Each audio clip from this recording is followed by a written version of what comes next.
Bonjour à tous, c'est Fabien Tondelier, votre guide conférencier de la région lyonnaise. J'espère que vous vous sentez bien aujourd'hui, que vous êtes en forme, que vous avez la pêche, bref, que vous êtes d'excellente humeur, car nous allons parler aujourd'hui d'une des plus douloureuses batailles de notre histoire locale, la bataille de Limonest durant la campagne de France de 1814.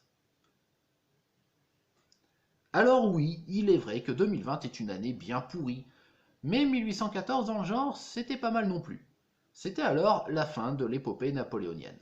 Le 18 décembre 1812, Napoléon arrive aux Tuileries sans son armée, dont il a perdu les trois quarts lors de la campagne de Russie. Le général Hivert avait fait son œuvre et ainsi a renversé l'équilibre des pouvoirs en Europe. Le 28 février 1813, la Prusse s'allie avec le tsar de Russie et lance la guerre de délivrance. Si les batailles de Lutzen le 2 mai et de Bautzen le 20 mai sont des victoires françaises, elles ne sont pas exploitées pour autant, faute d'avoir neutralisé les Alliés, et la tentative de Napoléon de conclure un armistice avec les puissances belligérantes, ce qui lui aurait permis d'entraîner sa cavalerie nouvellement recrutée après le désastre de Russie, a fini par échouer suite à la position hostile de l'arbitre autrichien qui déclara à son tour la guerre à la France le 11 août. La bataille des Nations, qui opposa à Leipzig du 16 au 19 octobre 320 000 coalisés prussiens, autrichiens, russes et suédois à 160 000 Français, est un désastre pour l'armée française qui ne conserve que 70 000 hommes, bientôt décimés par le typhus.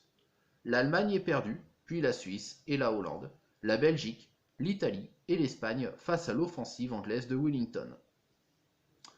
Autant vous dire qu'à cette époque, le moral était au plus bas, notamment parmi les généraux qui avaient commencé à l'abandonner tour à tour, à commencer par le maréchal Murat, auquel Napoléon ne pardonnera pas lors de son retour de l'île d'Elbe en 1815. Il en était de même au sein des populations civiles, puisque depuis la crise économique qui avait commencé à éclater durant l'hiver 1810-1811, et également les défaites de l'armée française qui ont suivi, un sentiment de lassitude a commencé à régner au sein des marchands, de la classe politique, de la noblesse impériale également, et cela a été constaté, y compris au sein des villes qui avaient le plus profité de la prospérité impériale de la décennie précédente, notamment Strasbourg, Paris et Lyon. Cette dernière, la ville de Lyon, qui avait bien failli disparaître suite au siège de 1793 par les Jacobins, et qui avait été pour un temps débaptisée pour le nom de ville affranchie, devait beaucoup à Napoléon, qui a permis la reconstruction des façades de la place Bellecour, alors baptisée place Bonaparte puis place Napoléon pour l'occasion, ainsi que la réactivation de la bourse, de la chambre de commerce et des ateliers de soierie fermés depuis la Révolution. Ces ateliers avaient connu une croissance de 1,7% chaque année entre 1798 et 1814. Napoléon rendra visite aux Lyonnais à de nombreuses reprises, y offrant les plus belles charges à sa famille, comme celle d'archevêque à son oncle Joseph Fesch. En dépit de la crise qui revint en 1805 et qui verra nombre d'ouvriers en soie chercher à se reconvertir, tel Laurent Mourguet qui créera le personnage de Guignol 3 ans plus tard, personnage qui au demeurant n'hésitera pas à s'attaquer à l'ordre impérial. La ville n'a cependant cessé de chercher à s'attirer ses faveurs, en baptisant le pont de l'archevêché Pont-Tilsite, et en dotant notamment quelques lyonnaises dans le but d'épouser des grognards.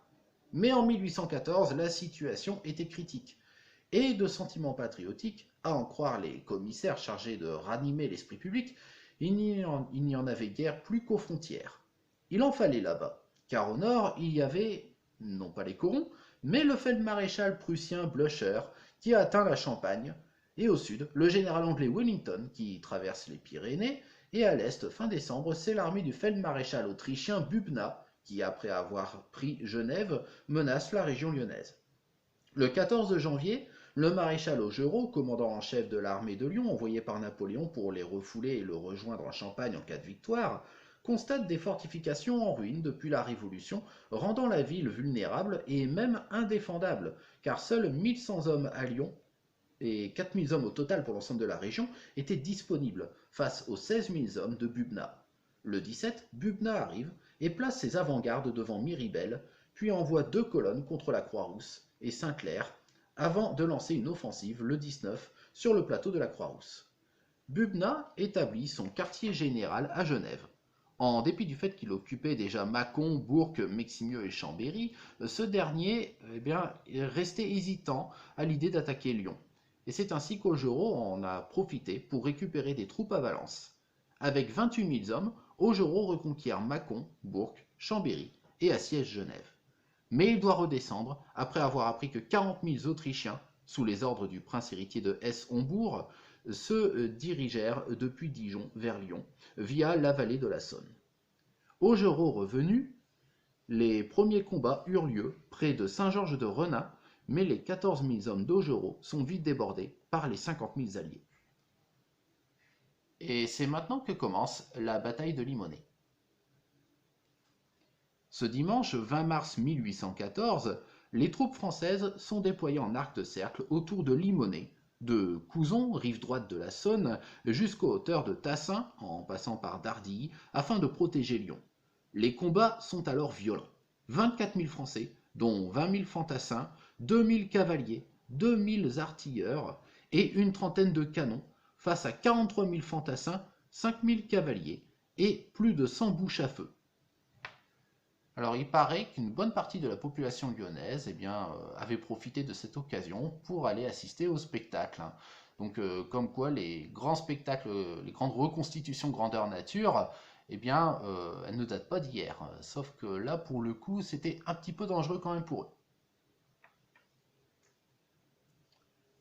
Près de Dardilly, le flanc gauche français subit de fortes attaques et le village change plusieurs fois de main. À 13 h, il est occupé définitivement par les Autrichiens. Sur le flanc droit, près de Couzon, de Saint-Romain et des hauteurs des monts Thou et Cindre, les Français sont repoussés, laissant les Autrichiens occuper une bonne partie des monts d'Or. Au centre, le général Munier se dirige vers la Duchère, bientôt suivi d'Augereau qui y lance une contre-offensive.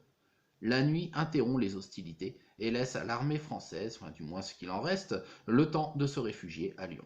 Augereau et Munier y sont rejoints par le général Bardet, qui s'était maintenu jusque-là à Miribel et à Caluire. Augereau sait que la bataille est perdue, mais n'ayant perdu que 1000 hommes contre 3000 chez les Autrichiens, il propose néanmoins une résistance.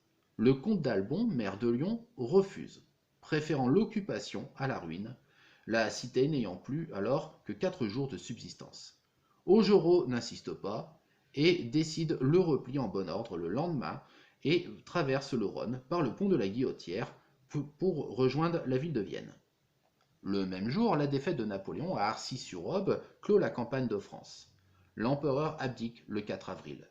Les Autrichiens occuperont Lyon du 21 mars au 8 juin, non sans avoir commis quelques pillages.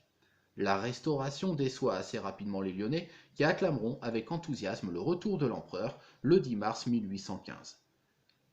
Et après Waterloo, de connaître de nouveau l'occupation. Mais c'est une autre histoire. Cette vidéo est à présent terminée, j'espère qu'elle vous a plu. Donc voilà, elle fait suite ainsi aux 2 autres vidéos qui ont traité de bataille, donc cette fois on a fait un bond dans le temps. Comme mon habitude, vous connaissez maintenant ma méthode, donc je choisis une journée avec un thème particulier. Donc on se donne rendez-vous demain, donc pour une nouvelle vidéo sur un autre thème. D'ici là, portez-vous bien, gardez le moral et surtout prenez soin de vous, faites attention. Voilà, quant à moi, je vous donne rendez-vous demain et je vous souhaite une excellente fin de journée. Bye bye!